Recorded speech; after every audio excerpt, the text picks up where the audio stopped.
It's time to talk about Nick Fuentes. As you know, for the last month, I've been extremely critical of left-wing commentators, whether it be my attacks at Destiny, whether it be my complete utter crusade against Hassan Piker, or dare I say, Hamas Piker. And I have a few more. For instance, we will soon talk about this man and his YouTube channel, this horrible human being. So yeah, no, I've got quite a few still to talk about on the left. But today we're talking about Nick Fuentes, my friends. We need to talk about Nick. Before anyone accuses me of being a fence sitter or to playing both sides, no, I'm not doing that. So Nick Fuentes, for those who don't know, is a political commentator. Is he alt-right? Is he far-right? Probably both. Regardless, love him or hate him, Nick Fuentes has been a very controversial figure within the political commentary space for years. Although I have to admit that I myself have only been starting to look into him very recently. I'm talking the last few months, tops. I've heard people speak about him, but I had never looked into the Nick Fuentes rabbit hole, if you will. However, there have been a few key elements that have sort of brought him back to at least my attention, one of which is the fact that several people have been interviewing him. Now, before any of you who is a hater of, because I'm going to address both, I'm going to address the groypers on this video, and I'm going to address people who hate him. And for those of you who hate him and are going to tell me, oh, people shouldn't platform him, he should be prevented from opening his mouth or be in front of a camera, I say no, because I'm a pro freedom of speech, and as long as he doesn't do direct calls for action, incitement to violence, and direct threats, then I think he should be able to speak his mind,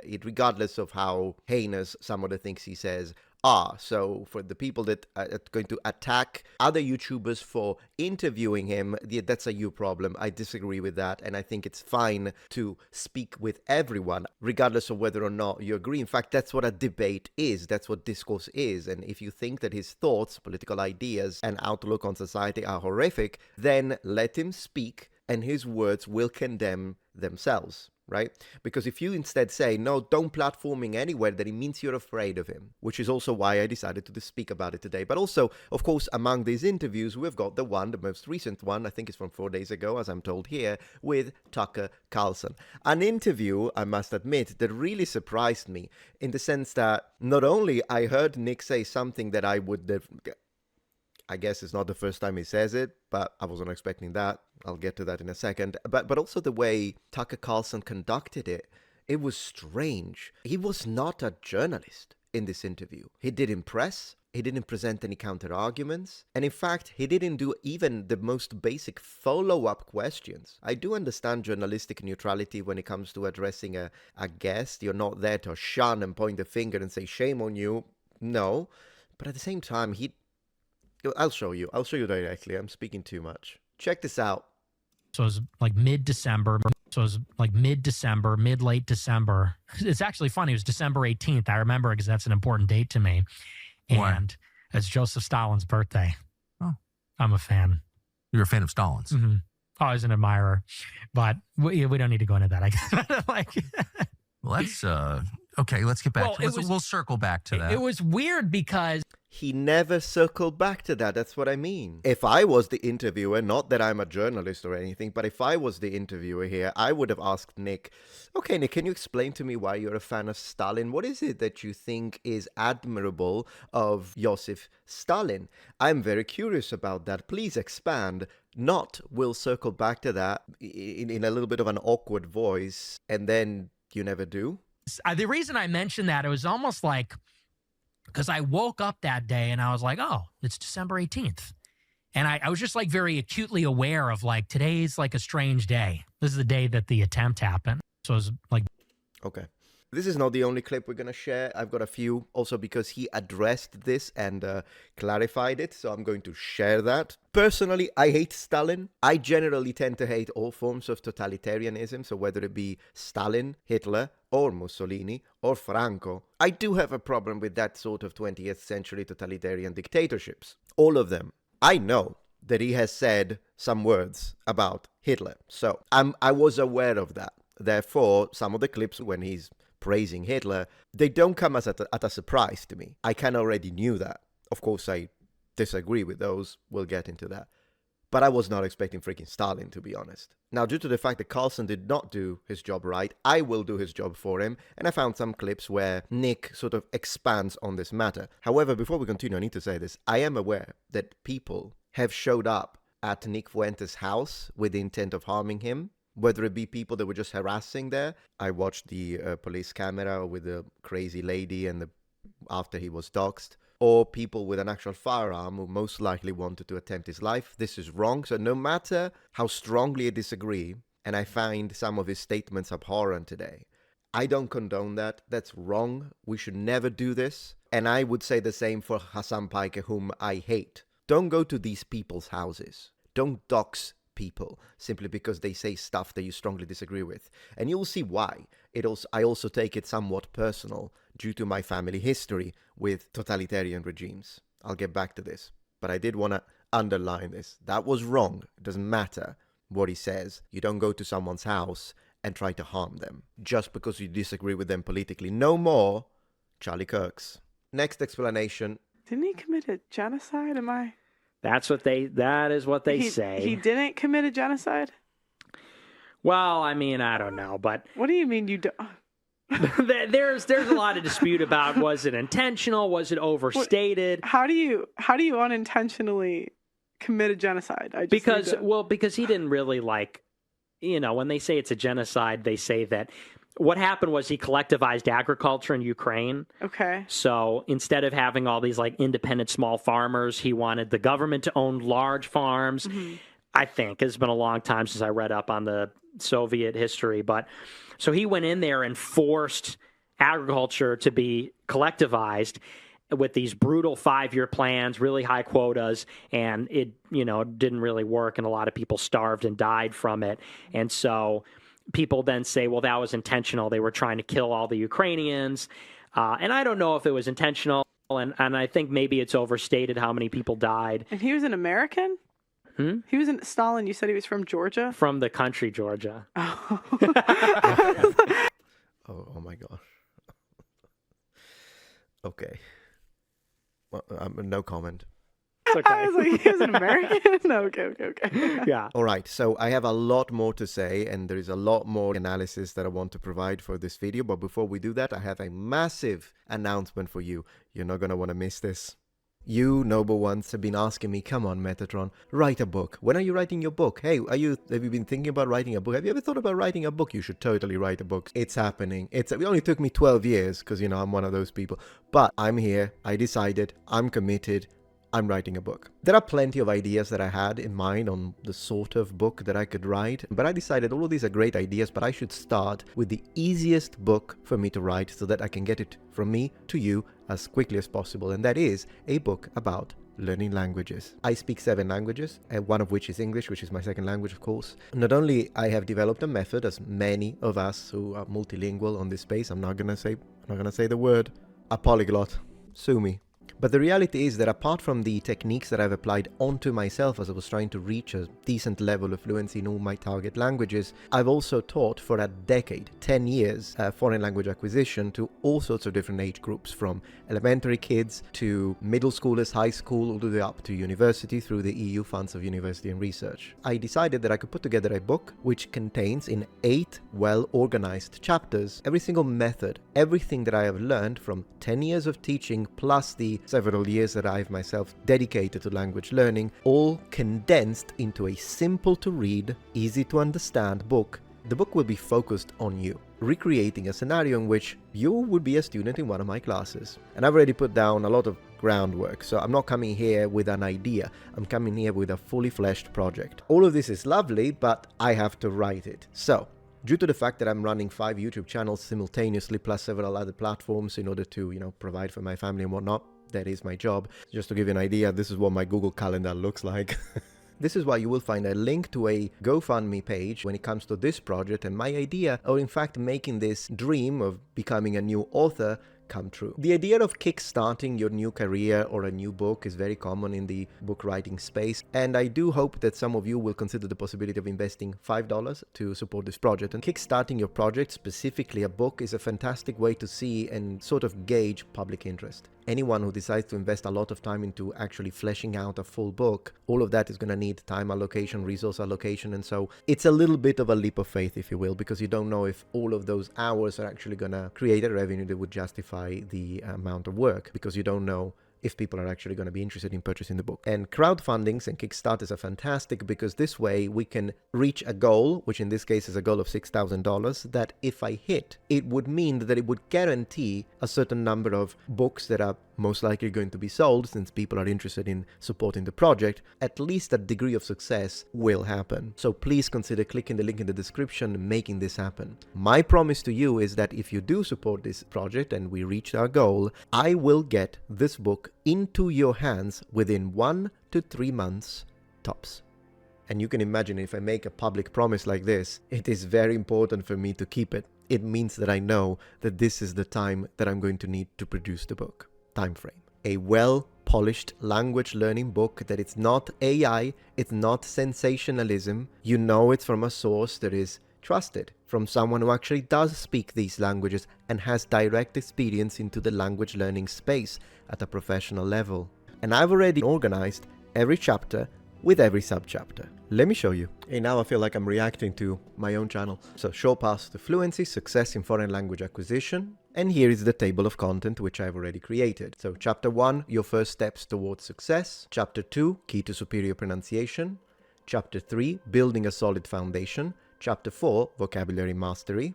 Chapter 5, the immersion paradigm. Chapter 6, applied grammar. Chapter 7, engaging natives with confidence. And then chapter 8, from theory to practice. While I think the first 7 chapters are self-explanatory, chapter 8 is the one that is most interesting because basically it contains, at the moment, 30 different exercises, but I'm planning on increasing them. And these are actual exercises and methods whereby you can take all of the theory, the first 7 chapters, and apply it onto a full chapter dedicated to practice. And each of these will tell you what chapter it's connected to. So for instance, if you want to try the talk aloud journaling, which is a fantastic exercise that I've used for years and I've had my students, they freaking loved it, then it will tell you this is connected to this chapter, and so that you can study and review the chapter so you know the basics of the information that you're supposed to know, the skills that you're going to apply. It will tell you which skills you are going to be practicing. Sure Path to Fluency is going to be the book that will finally present applicable techniques and real, tangible results into your language learning journey. Which is like on the point is, it was like on the outskirts of, so he was really. I mean, I'm kind of confused as to his interview. I don't know who this girl is, but maybe if someone is going to confront a position on history presented by Nick Fuentes, we should put someone on the other side of that microphone who knows at least the very basics of historical information. If you think that Stalin was from America just because you hear the word Georgia, we have a problem. She should not be the one saying, are you saying the genocide? I expected her to have read about and then genocide, it depends, because it's a really difficult word to use from international law as a definition, because it has several layers of criteria. I've addressed this on a video when we were discussing whether or not Julius Caesar or Julius Caesar had committed genocide in Gaul, for instance, and whether or not it would fit the definition proper. But that's how I would address it. She thought, oh my gosh, Stalin was American. Really just kind of like an unimpressive guy. He was like 5'6". He walked with a limp. He was pockmarked. He was a criminal. He committed this like robbery on a train, which he was very ashamed of. And he was from the periphery of the empire. You know, he didn't even speak Russian. He spoke Georgian. He was like a Georgian nationalist. And then after the revolution became the dictator and single-handedly took Russia and turned it into a superpower. There were a lot of casualties, no doubt. Yeah. But, you know, Russia was like a farm country, and it turned into the #1 superpower in the world. But it was a mess. Like, we have to admit this, like the USSR was a mess. Yeah, honestly, this face. See, that's the problem. This is not the face of someone who says, hey, I studied history deeply. I know this subject very well. And what you're saying is not germane to the actual data analysis that I had at the 3 months before actually coming to have this conversation with you. No, this is the face of someone who has been told Stalin bad, and that's it. But I was told he was bad. He was bad, I agree. But I mean, you need to look into the data to counter the likes of Fuentes, because I'm disagreeing with a lot of what he's saying, but he's a good speaker. In fact, that is one thing that I want to say now to kind of add to this idea. What you are presenting, Nick, when it comes to these great men of history in your point of view is skill. I am not disagreeing with you that Hitler, Mussolini, Franco, Stalin had skill. They were very skilled men, and we could say totally they were charismatic. Problem is, I don't think skill alone, being good at what you do in terms of the results, practical, tangible results you can present, is sufficient to consider you a great man of history or to be someone that I can admire. This is, I think, the difference between me and him in the way we approach the men of history. And while this may sound a little ontological, I understand that. I'm not trying to go into a philosophical discussion here. But even if we bring it back to the bare bones, I don't want these men to be repeated again, particularly in a country where I live or where my children will live. It's really as simple as that. That's why I often say that actual communist policies, they don't work. They're utopic at best and highly controlling. All right, let's have a look at some clarifications, shall we? We've got to talk about, well, just briefly, I know you have a lot of history, and I know Joe Stalin compared to Lenin could be seen as a good guy because Lenin was the real persecutor of Christians, and the Russians saw Stalin as a savior when he came in and killed Lenin. He claimed he died of a stroke. At the very beginning, but they're both scum. The Russians are smart. To give the credit for Russia expanding under this, I love the woman you're on, like, oh, he's from Georgia? No, Georgia, the country. All of that. Come on. I know you like strong men, but, you like Joe Stalin? Well, look, I said it on my show. I think he's an evil guy. He's obviously an evil, ruthless person signing the death warrants of millions of people. Thank you. I would avoid saying but after that sentence. So I agree with what he just said. Joseph Stalin, however you want to pronounce it, was an evil, disgusting human being who signed the death of millions of people. I would put a period there, but to each his own, I guess.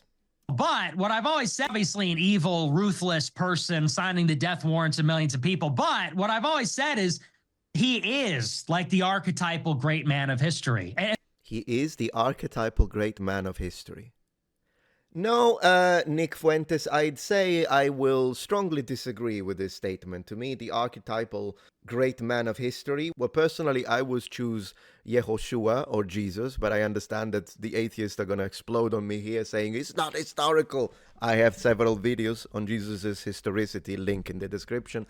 But okay, they'll keep it secular out of respect between us Christians, Jesus is, but let's keep it secular. I would say that the murder and annihilation of millions of people, the majority of which were absolutely innocent, simply because you wanted to enforce your will unjustly onto others, destroying everyone who disagreed with you, or even just at the end of his life. I mean, when it comes to Stalin, he had become so psychotic and conspiratorial that he started just taking out people simply on a suspicion, on a whim of a suspicion that maybe they might be conjuring against him. But regardless, a man who spread terror, horror, injustice, murder, annihilation, fear is not a great man of history. I think the great men of history are those who fight, if needed, for just causes, who are righteous. If a man is not righteous, he's not a great man of history.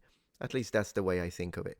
Now, given we should be careful how we judge actions in the past without having the context of the past. So, for instance, if we judge men of the past, whether it be the Bronze Age, whether it be the medieval period, from a modern perspective, oftentimes we will not judge appropriately because we will expect certain behaviors or ideas, even though in the context in which these men operated, that those things were not available. So we do have to judge by the context of the period, lifting some of our expectations because they're not present and they would be anachronistic. Absolutely. But when it comes to Stalin, I mean, there is no way to justify what he did. At least that's what I think. I do not believe that he's a great man of history in any way, shape, or form. I think he was a tyrant of the most evil nature. And I mean, he also agrees with me that he was evil. I think the difference here in our approach is that to him, someone can be great even if he's evil, while for me, someone cannot be great if he's evil. In fact, the two things become mutually exclusive.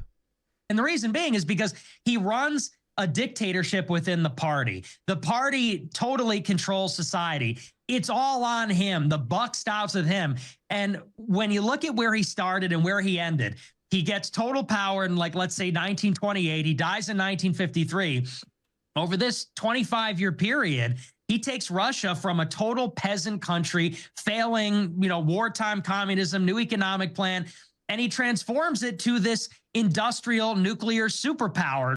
Hold on a minute. Industrial and nuclear superpower are absolutely two characteristics that can describe Soviet Russia under the USSR, but it's not the only one. Add the gulags. Obviously, every regime, everything in history, we can always find, nitpick, positive aspects to it. I mean, if you look at fascist architecture in Italy, I think it looks stunning. For instance, the main central post office in my city, Palermo in Sicily, looks amazing, and it absolutely was built under the fascists, so the architecture is beautiful. There was a new focus on sport and performance during fascism. So yes, of course you'll find some positive things, but I do strongly believe that the Gulag outweigh whatever positive economic benefit that you may find during the USSR as compared to what was there before, the Tsar and whatnot. But most importantly, I think what the problem is here is that you are detaching yourself from the position and you're not putting yourself in someone else's shoes. Thing is, though, that the reality is that if we were real about this, all you need to do in order to really understand the dangers and threat of totalitarian regimes is the following. Imagine that among those victims, there is you, your family, and everyone you love. Historically, when someone rises to the level of totalitarian dictatorship, if you disagree with anything they say or do, which most likely you will, statistically, they will wipe you out.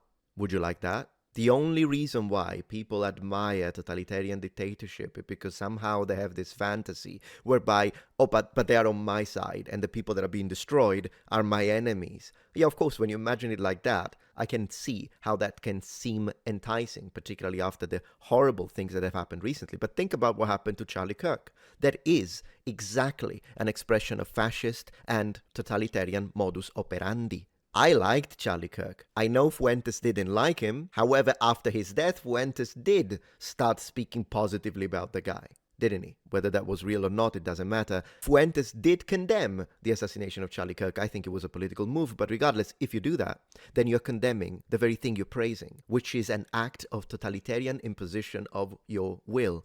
You disagree with me, I will shoot you in the neck. I will shoot you in your head in front of your family. That's what the likes of Stalin, Hitler, and Mussolini did, which is why I will never consider them great men, because that would mean automatically considering okay what happened to Charlie Kirk. It's really as simple as that, just as a matter of deductive logic. Check this out. Well, my real hero's like Stalin. For a long time. And I know it's very controversial, but he was a bad man. He was a bad man, and he did bad things, but there's something just incredible about what he achieved, and people don't really, I think, realize materially what was achieved there. I mean, he's not a perfect guy. I think he's probably burning in hell. He is burning in hell, but what he was able to achieve, people just don't recognize the magnitude of this. You take a peasant country and turn it into a nuclear. So he's going back to the same thing. He focuses on those few elements that could be considered objectively positive when it comes to the development of a country, when it comes to energy production, whatever you want. Focuses on those and justifies the highly inconsistent statement, and now even worse, not even great man, hero. You can have someone who is a hero, even though you yourself, with your own faith, which we share, I'm also a Christian, just admitted that he's burning in hell because he was an evil man. That's a massive contradiction. Now, I know he says it because he wants to be edgy. And that's kind of similar to Destiny and his tactics. Destiny will say stuff because he knows that it's horrific, simply because he knows that it will put him in the mouth of many people, that will push him up into the algorithm, and therefore will give relevance to his platform. That's what it's called hate farming for a reason. Now, do I believe that Destiny truly thinks what he says? I do, for the most part. I think he's a sociopath and a psychopath. But maybe there are some things that he exaggerates and he states the certain way or constructs or builds a sentence in a way because he knows that it will be so edgy that people will react, and so they will interact with his posts, which generates engagement, which is what the algorithms are fed. So I think in a way Nick Fuentes is utilizing the same tactics here, but I do think what he's saying, even though he's using my hero on purpose, he's using that because it makes it a controversial statement. But at this point, I do believe that what he's saying, he does think that there are qualities when it comes to Stalin that make him admirable or worthy of praise. But you say that in the same sentence when you admit that he was evil and is burning in hell, I'm having a problem, because at that point you could use the same thing about any person in history who has done atrocities. You could have anyone, like people that burned, for instance. What about those Roman emperors, Nick? And this is a direct challenge to you, Nick. If you judge a person as your personal hero based on their achievement, pragmatism, and effectiveness in history, then are all those Roman emperors that specifically persecuted and murdered Christians your heroes? Because they did get down to business, they were effective, they were methodical, and they annihilated. So according to your own logic, we should praise all the people that destroyed early Christians and they were dying for their faith. And in fact, at that point, should you not praise those Jews that got Jesus crucified at the hands of the Romans? Because at the end of the day, it was the high priests that wanted him dead. The Romans just acted for the will of those people. And I say no, I don't praise them. I think they're evil scum, but that's just me. Bigger than ever. He's taken all of Eastern Europe. He's defeated Hitler. They get the bomb. I mean, so that together with the Allies. This is somebody there's that... no doubt Stalin was a great man. Oh my gosh, there is no doubt Stalin was a great man. Okay, great. But you say Mao Zedong was, or Genghis Khan, they're going to make the Nazis mad like it's Stalin, too. Yeah, well, and I think that's kind of a fun reversal, because everybody expects me to be the Hitler guy or whatever. And I tell you the truth, I mean, I don't even really know that. You like the winners? That's one way to say it. Yeah, I always have. No, yes, exactly. Yeah, well, that too. You like the winners. No, it depends how they win. I don't like, even in a much smaller context, imagine that we are playing a card game, we are playing poker. You could be the winner by cheating. I will not like you if that's what you did. I will appreciate winners that play the game fairly. Because even in war, even in the medieval period, there were rules of engagement when it came to war. And in fact, some of the times, one of the most famous battles, the Battle of Agincourt, or Azincourt in France, where England defeated France, one of the many things that makes that battle particularly infamous in the books of history was the fact that it's one of the battles with the highest number of prisoners of war, simply because plate armor actually does work. So a lot of knights survived the hundreds of thousands of arrows that were shot into them. However, the King of England decided to murder all of the prisoners, a lot of them, which was considered against the rules of proper engagement. You don't do that. So even medieval kings, the papacy, they all were horrified at this decision. There are rules of engagement. For instance, trying to minimize civilian casualties is another one of the rules of engagement of any conflict. Because we are not... War is horrible, although sometimes it can absolutely be justified, for instance, defensive war. But one thing is combat in the battlefield, and one thing is going around slaughtering civilian population and children. Those are set up by British intelligence. All right, Nick, people find you at Nick J. Fuentes. Okay, cool. On Rumble. Martinez Clips calls him a communist traitor Nick Fuentes with a transgender flag. Well, I think that's not the case. Like, let's be, if you do this, you strengthen his argument, because then he can demolish this. I don't think Nick Fuentes is a communist. It's kind of stupid to think that. And also, I don't see what the transgender flag has anything to do with this discussion here. Happy to criticize that, but not in this discussion. I think it is quite clear that Nick Fuentes' positions still stay into the, I think he's alt-right. I do believe he represents the alt-right, because generally speaking, the right wing is for the small government in America, and he's clearly for massive government, which in fact makes it a common area with the left.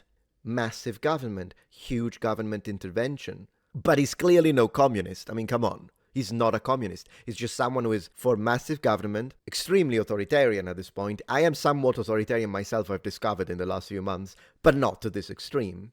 But let's not start calling Nick Fuentes a communist, because I don't think he is a communist in any way, shape, or form. Anyways, and this is a similar situation here. Why would Nick Fuentes admire Stalin? Because like most racists, he's a socialist. Never mind, the man murdered hundreds of thousands of his own citizens. Oh, more than that. And used the citizens of Leningrad as human shield against Nazi tanks. Yeah, so, once again, I wouldn't classify Nick Fuentes as a socialist. Ted Cruz, I don't think it's a good idea to let Iran have nuclear weapons. Yeah.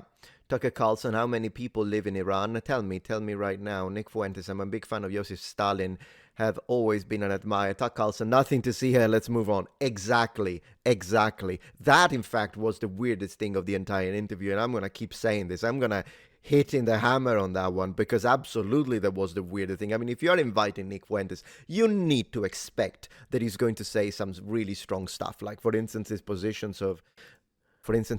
on interracial marriage, which is always strange to me, in the sense that I don't think there is anything wrong if him or you are white and say, I only want to marry a white man or a white woman.